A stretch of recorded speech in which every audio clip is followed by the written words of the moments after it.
का मतलब क्या होता है? जो बंधे हुए हैं तीनों गुणों से। कौन से तीनों गुण हैं? तमोगुण सबसे नीचे है। आलस, निद्रा, भय, क्रोध, ये सब तमोगुण होता है। उससे ऊपर क्या है? रजोगुण, जिसमें खूब मेहनत करना हमें सिखाते हैं। ठीक है। और सबसे टॉप मोस्ट क्या होता है? सतोगुण।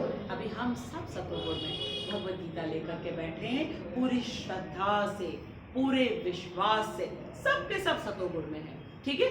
लेकिन तीनों के तीनों गुण हमारे अंदर आते जाते रहते हैं। कभी गुस्सा भी आ जाता है, कभी आलस भी आ जाता है, कभी लगता है नहीं फटाफट सारे काम कर लेंगे, सारा काम कंप्लीट कर लेंगे, रजोगुण टॉप में आ जाता है। होता है ना, तीनों गुण हमारे अंदर अप डाउन चलता रहे। लेकिन कोशिश करनी चाहिए सतोगुण को पकड़ के रखें, ताकि सतोगुण को जब हम पकड़ के रखेंगे, भगवद गीता पढ़ते रहेंगे, तब कृष्ण कृपा करेंगे, तीनों गुणों को हटा देंगे। कहेंगे अब ये मेरा भक्त हो गया है, इसको कोई नहीं छुएगा।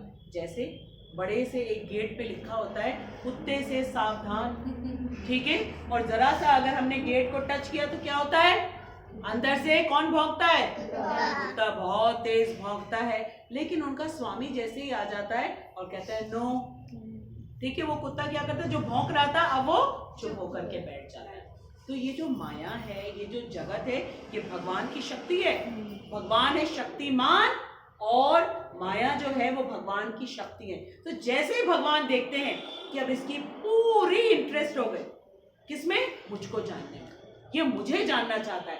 अब वो जगत को कहेंगे अब इसको बिल्कुल डिस्ट्रैक्ट मत करना, बिल्कुल डिस्ट्रैक्ट मत करना, अब इसको भगवद गीता क्लास में आना है, ये बराबर आएगा। तो जो लोग इंटरेस्टेड होते हैं, आप लोग खुद से देखोगे मन में आता है जाएं जाएं गीता क्लास में, क्योंकि भगवान प्रेरित कर रहे हैं, क्लास में चलो, क्लास में चलो। थोड़ा सा इंटरेस्ट अगर देखते हैं तो भगवान उसको बढ़ा देते हैं। द्रौपदी ने इतना छोटा सा टुकड़ा ही तो बांधा था, लेकिन जब भगवान देने पे आए तो पूरा हस्तिनापुर कपड़ों से ढक गया।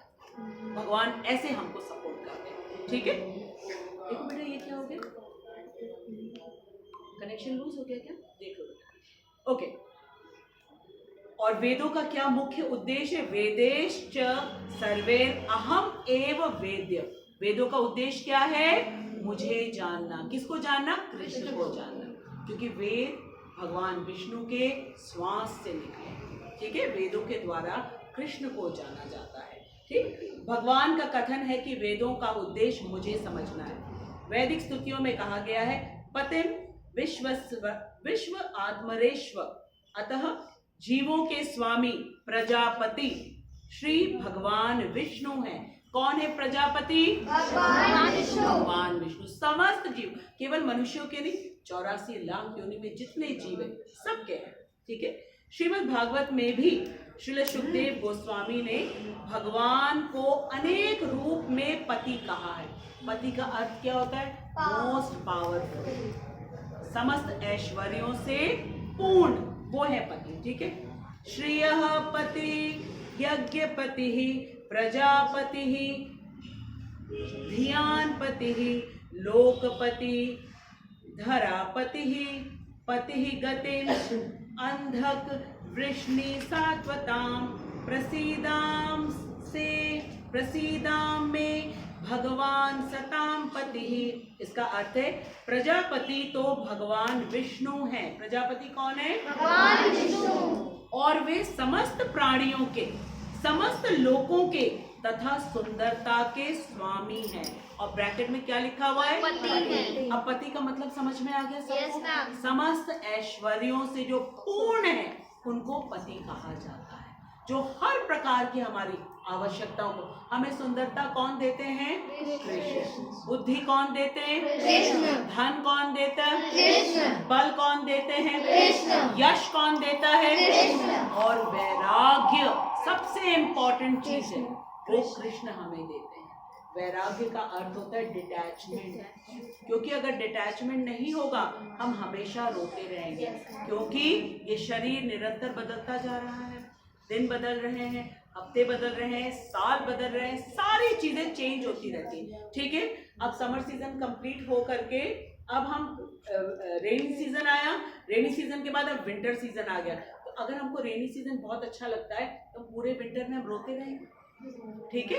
रोते रहेंगे। लेकिन अगर हमें मालूम है कि जो चीज जा रही है जाने तो उसको, नया कुछ आने वाला है, इसका मतलब अटैचमेंट हमको नहीं है, ठीक है।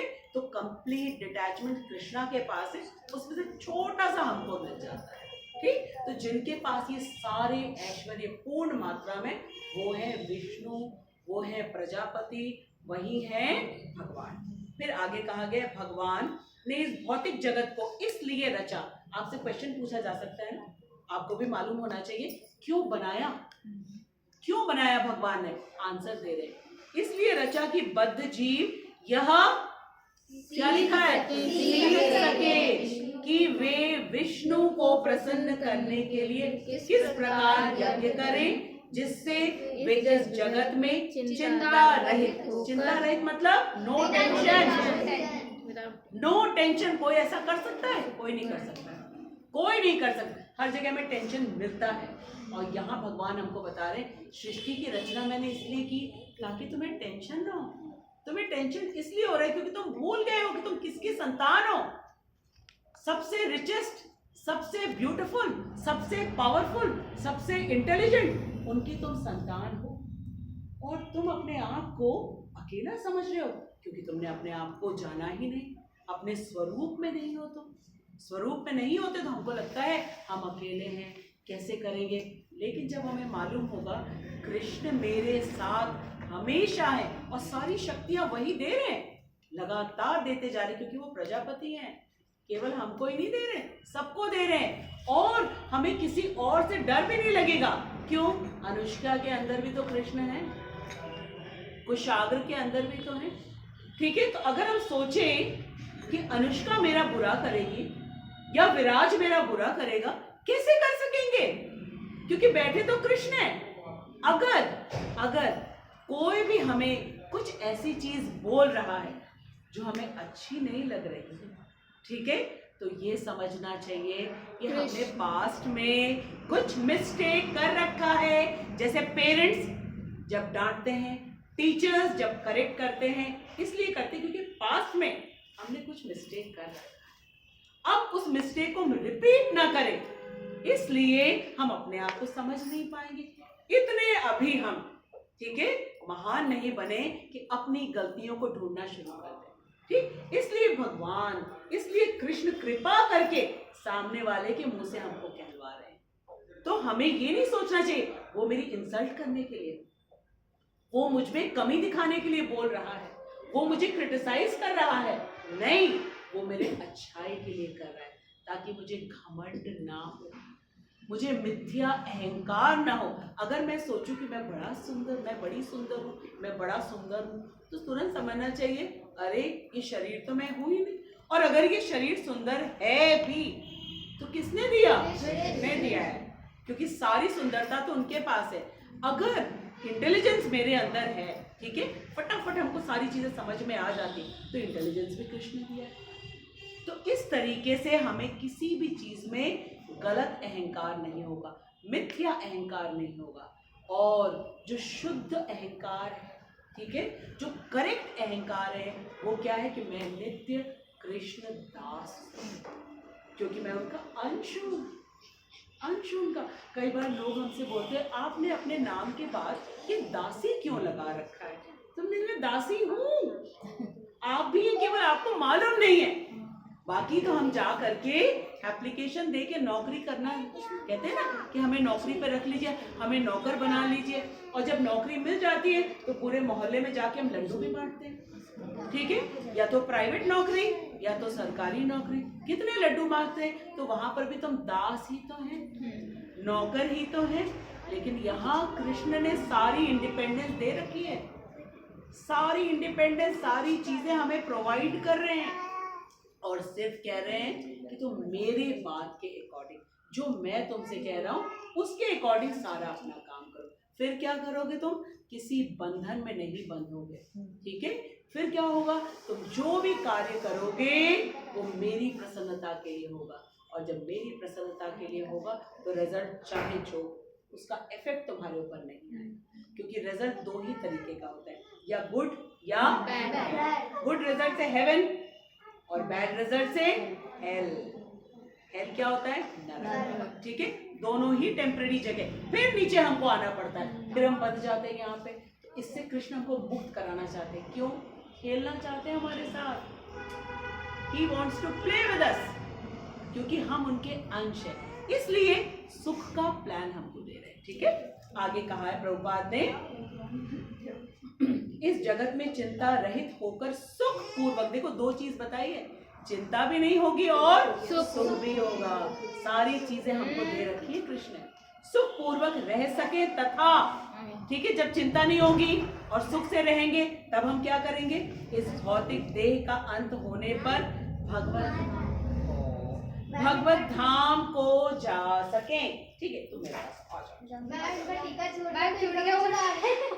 इधर आओ जल्दी आओ, पूर्वांश आओ मेरे पास आओ, अरे आ जाओ, तुम आओ, मेरा टिकट छुड़ा दो, चलो आ जाओ, अरे भाई आ जाओ भाई, आ जाओ तुम मेरे पास आ गया भाई, आ गया। नहीं कुछ नहीं, उसको मेरे पास बैठना, उसका मन बहुत था। तो तुम्हारा टॉफी नहीं लाई मेरे लिए? बोलते हो लाओ, लाते नहीं हो।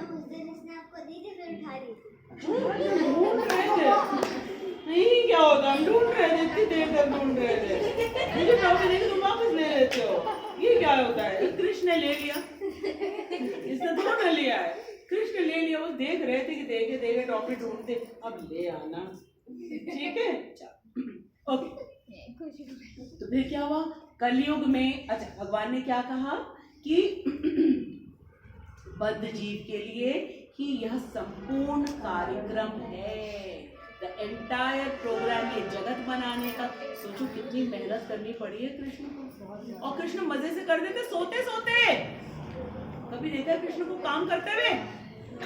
बांसुरी बजाते हैं, खेलते हैं, समझ देवी देवता उनके लिए कार्य करते रहते हैं, मजे करते। वो चाहते हैं हम भी मजे करें, हम भी मजे करें, ठीक है। इसलिए ये पूरा कार्यक्रम है, कार्यक्रम मतलब प्रोग्राम, पूरी प्लानिंग है कृष्ण की, ठीक है। यज्ञ करने से बद्ध जीव क्रमशः मतलब धीरे धीरे, ग्रेजुअली, स्लोली क्या होगा, कृष्ण भावना भावित होते हैं। और कौन से यज्ञ करना है? हरे कृष्णा कृष्णा कृष्णा हरे हरे, हरे राम राम राम हरे हरे। हो गई यज्ञ। हरे कृष्णा कृष्णा कृष्णा हरे हरे, हरे राम राम राम हरे हरे, हरे कृष्णा कृष्णा कृष्णा हरे हरे, हरे राम राम राम हरे हरे। कितना इजी है ये यज्ञ करना, कितना इजी है, कोई पैसे नहीं खर्च होते, कहीं भी बैठो, सड़क में चलते चलते यज्ञ कर सकते हैं, और सब साथ में मिलके करें तो कितना मजा है। तब ये संकीर्तन यज्ञ हो गया, और वैसे अकेले जब हम करते तब ये नाम जप हो गया। और कृष्ण के नाम में कोई अंतर नहीं है। अभी देखो कृष्ण मेरी गोदी में आके बैठ गए, इनका मन था, है ना, और मेरे अंदर जो कृष्ण बैठे हैं वो कहने को उठाओ इसको, तुमने प्रॉमिस किया था एक बार, इसीलिए टॉफी नहीं लाके देता है, क्योंकि गोद में नहीं बिठाते, है ना। देखो अब स्माइल भी कर रहा है, देखो इसकी मन की बात हमको पता चल गई। कैसे? क्योंकि कृष्ण हमारे अंदर जो बैठे हैं उन्होंने हमको बता दिया। और वान्या को भी बोलना कि उसको मैं बहुत वेट कर रही हूँ उसका, ठीक है, ओके। तो अब कार्यक्रम क्या है कृष्ण का, कि वो हमें वापस अपने साथ लेके जाए, जहां हम उनके साथ खेले। अब खेलने के दोस्त अगर नहीं होता तो कितना दुख होता है। ग्राउंड में जाएं और कोई खेलने का साथी ना मिले, कितना दुख होता है। हम लोग यहाँ बैठे हुए और कृष्ण वेट करें वापस कब आएंगे, खेलेंगे हमारे साथ। देखो जो कृष्ण भावना भावित व्यक्ति होता है वो मृत्यु से डरता नहीं है। क्यों? मैं तो आत्मा हूँ, ये शरीर का अंत हो रहा है और मैं जा कहाँ रहा हूँ? कृष्ण के पास, कृष्ण के पास जा रहा हूँ, जहां से वापस इस जगह पे आना नहीं पड़ेगा जहां पे पीठ में इतना भारी बस्ता लेकर के जाना पड़ेगा स्कूल। कोई टेस्ट नहीं, कोई एग्जाम नहीं, कुछ नहीं, मजे से खेलो। भूख लगी, कृष्ण कहेंगे है ना ये आम का पेड़, चलो तोड़ो आम खाओ। अच्छा हम कहेंगे आम नहीं मन कर रहा है, मेरा अंगूर मन कर रहा है, अंगूर, चलो ठीक है अंगूर दिलाता हूँ। कृष्ण के लिए क्या है, सोचेंगे और तुरंत वहां पे सब कुछ प्रकट हो जाएगा, ठीक है। तो अब आगे बढ़ते, कार्यक्रम में क्या है भाई, यज्ञ करने से बद्धजीव क्रमशः, क्रमशः का मतलब धीरे धीरे, एकदम से नहीं होता है, धीरे धीरे क्या होगा, कृष्ण भावना भावित होते हैं। कृष्ण भावना भावित होने का मतलब क्या, कृष्ण के साथ अपना संबंध जानना, कृष्ण के साथ अपना संबंध। अभी तो हम लोग भूले बैठे हैं ना, सब भूले बैठे ना कि हम कौन है। हमको लग रहा है कि हम पायल हैं, ठीक है, पलक हैं और प्रियंका हैं, और जब कृष्ण के साथ संबंध जान जाएंगे तो कहेंगे हम कौन है, नित्य कृष्ण दास। हम पायल कृष्ण दासी हैं, प्रियंका कृष्ण दासी हैं। बोलूंगी तो कृष्ण के लिए, सुनूंगी तो कृष्ण के लिए, इसके अलावा और किसी के लिए नहीं सुनूंगी मैं, ठीक है। फिर आगे क्या कहा गया, कलयुग में वैदिक शास्त्र ने संकीर्तन यज्ञ, ठीक है, वेदों में बताया गया है ये संकीर्तन यज्ञ, भगवान के नामों का कीर्तन का विधान किया है। तो आज हमको पता चल गया कि कलयुग में कौन सी यज्ञ की विधि बताई गई है, हरिनाम संकीर्तन यज्ञ। तपस्या नहीं है, यज्ञ नहीं है, अर्चा विग्रह की सेवा मंदिरों में जाके वो भी विधि नहीं है। कर रहे हैं, बहुत अच्छी बात है, लेकिन वो विधि नहीं है। कलयुग में वेदों में बताया गया है, क्या है, भगवान के नामों का कीर्तन, ठीक है। बोलो, हरिर नाम हरिर नाम हरिर नाम एव केवलम, हरे नाम एव केवलम, कलौ नास्ते नास्ते नास्ते गतिर अन्यथा, कलौ नास्ते गतिर अन्यथा। इसका मतलब है जब 3 बार एक चीज को कही जाती है, इसका मतलब फोर्स किया जाता है, इंसिस्ट किया जाता है, उस पे जो है इम्पोर्टेंस को फोकस किया जाता है। 3 बार हरिर नाम, किसका नाम, हरि का नाम, हरिर नाम हरिर नाम हरिर नाम एव केवलम, एव मतलब यही, केवलम इसके अलावा और कुछ नहीं है, हरि के नाम के अलावा। कलौ नास्ते, कलौ नास्ते मतलब कलयुग में न अस्ति, न अस्ति, न अस्ति, नहीं है, नहीं है, नहीं है, गतिर अन्यथा, इसके अलावा यहाँ से मुक्ति पाने का कोई रास्ता नहीं है। किसके अलावा, हरिनाम संकीर्तन यज्ञ के अलावा, ठीक है। और तुलसीदास जी ने क्या है, कलयुग केवल नाम आधारा, बोलो, कलयुग केवल नाम आधारा, सुमिर सुमिर नर उतरे ही पारा, सुमिर नर उतरे ही पारा। बोलो, कलयुग केवल नाम आधारा, कलयुग केवल नाम आधारा, सुमिर सुमिर नर उतरे ही पारा, सुमिर नर उतरे ही पारा। का मतलब है स्मरण, ठीक है, बस याद करो याद करो याद करो और पार उतर जाओगे। ये जो हरे कृष्ण महामंत्र है ना, ये नाव है, डूबने नहीं देगा। प्रूफ क्या है, हनुमान जी ने प्रूफ करके दिखा दिया, भगवान के भक्त है ना, प्रूफ करके दिखा दिया। पत्थर बड़े बड़े चट्टानों पे लिखा राम, और वो तैरने लगा, ठीक है। चलो वो वाला तो उस समय का था, त्रेता का था। फिर शिला प्रभुपाद ने कर दिया, वहां जाके हरे कृष्ण महामंत्र, और अमेरिकन्स, ऑस्ट्रेलियंस, अफ्रीकन्स सब के सब भक्त बन गए। उनको तो मालूम भी नहीं था राम कौन है, सीता मैया कौन है, कृष्ण कौन है, सिर्फ सुन करके भक्त बन गए। हरिनाम संकीर्तन सुना और प्रसाद ग्रहण किया, बस ये 2 चीज हमको छोड़नी नहीं है, तो हम कभी भी डूबेंगे नहीं इस भवसागर में, ठीक है। अब कंप्लीट करते हैं इसको। हरिनाम संकीर्तन का विधान किया है, और इस दिव्य विधि का, दिव्य का मतलब इस भौतिक संसार की नहीं है, ये दिव्य है, ठीक है। दिव्य विधि का प्रवर्तन चैतन्य महाप्रभु द्वारा इस युग के समस्त लोगों के उद्धार के लिए हुआ ना, सुख का प्लान उद्धार के लिए, उद्धार के लिए किया गया है। और चैतन्य महाप्रभु कौन है, स्वयं श्री कृष्ण। किसका भाव लेके आए, राधा रानी का। राधा रानी कौन है, श्री कृष्ण की सबसे टॉप मोस्ट डिवोटी भक्त हैं। हमेशा सोचती रहती कृष्ण को प्रसन्न कैसे करें, ठीक है। आज तक उन्होंने कोई डिश रिपीट नहीं करी। वो कृष्ण से गुस्सा भी होती इसलिए कि कृष्ण को मजा आ रहा है, ठीक है। तो कृष्ण की सबसे बड़ी भक्त है श्रीमती राधा रानी, और कृष्ण को यही एक बात नहीं मालूम थी कि श्रीमती राधा रानी को मेरी सेवा कर, हम तो सेवा चाहते हैं ना, हम तो सेवा चाहते हैं, हमारे लिए ये कोई करे, हमारे लिए सामान ला के दे, हमारे को कपड़े ला के दे, ठीक है, हमको खाने की चीज ला के दे, हमारी मनपसंद की सारी चीजें इच्छाएं पूर्ति करे। और राधा रानी क्या करती, हमेशा कृष्ण की सेवा करती। तो कृष्ण सोचते इसको इतना क्या मजा आता है जो मुझे मालूम नहीं है, क्योंकि ये चीज कृष्ण नहीं जानते थे। इसलिए राधा रानी से कहा कि मुझे जानना है कि आप फील क्या करते हो। ठीक है, जैसे आप सब बैठे हुए हो, मैं आपको आंखों से देख तो रही हूँ, लेकिन फील क्या कर रहे हो ये तो मैं नहीं समझ पाऊंगी ना। कृष्ण ये लालची है ना, वो जानना चाहते कि राधा रानी फील क्या करती है। तो राधा रानी ने कहा कि ऐसे नहीं कर पाओगे जब तक तुम्हें मेरा हृदय नहीं मिलेगा। मेरा हृदय, ठीक है, और तुम्हारा शरीर, और तुम्हारे शरीर की जो कलर कॉम्प्लेक्शन है वो मेरा होगा, इसलिए वो गौरांग है। ठीक है, कृष्ण तो श्याम वर्ण है, लेकिन श्रीमती राधा रानी बिल्कुल सोने जैसा उनका कलर है। तो गौर उनका वर्ण है शरीर का, ठीक है, और हृदय श्रीमती राधा रानी का, इसलिए वो है निताई गौर है। ठीक है, चैतन्य महाप्रभु। और उन्होंने आकर के हमको बताया कि ये हरे कृष्ण महामंत्र जो है ना, इसी से मैं मिल जाता हूँ। कृष्ण जिसको पाने के लिए ज्ञानी ध्यानी इतनी तपस्या करते हैं, कुछ करने की जरूरत नहीं है, सिर्फ हरे कृष्ण महामंत्र का जप करो। भगवत गीता में जो भगवान ने बताया, हमसे बात कर रहे हैं वो। संडे हमारी अपॉइंटमेंट होती है, वैसे तो वो हमेशा बात करना चाहते हैं, लेकिन ये हमारी स्पेशल अपॉइंटमेंट है। कृष्ण आकर के यहाँ बैठ जाते हैं कि हाँ आप सब आ रहे हैं, अब मैं बात करूंगा इनसे। ठीक है, ओके।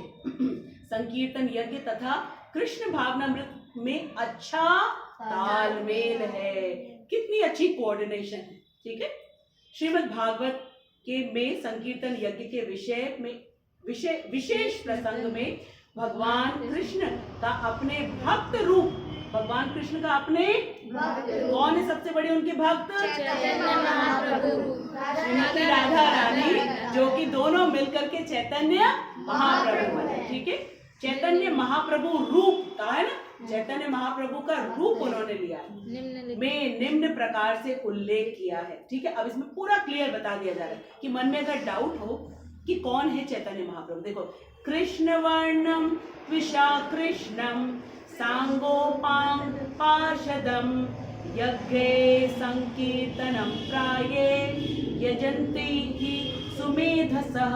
जो सुमेध होते हैं, मेधा का मतलब इंटेलिजेंस, जिनकी बहुत अच्छी इंटेलिजेंस होती है, उनको ये बात समझ में आएगी। ठीक है, इसका मीनिंग दिया हुआ है, इस कलयुग में जो लोग पर्याप्त बुद्धिमान है, पर्याप्त का मतलब सफिशिएंट, ठीक है, जिनके पास पर्याप्त है, ठीक है, जिनके पास पर्याप्त नहीं हो तो समझ ही नहीं पाएंगे कि कृष्ण कौन है। वो कहेंगे कृष्ण, वो चोरी करता था, वो कहां से भगवान हो गया। ठीक है, उसको यशोदा मैया छड़ी दिखाती थी, रोता था, वो कहां से भगवान हो गया, वो कहां से भगवान हो गया। ठीक है, नहीं मानते, इसके लिए बुद्धि चाहिए कृष्ण को जानने के लिए। ठीक है, पर्याप्त बुद्धिमान है वे भगवान की उनके पार्षदों सहित संकीर्तन यज्ञ द्वारा पूजा करेंगे।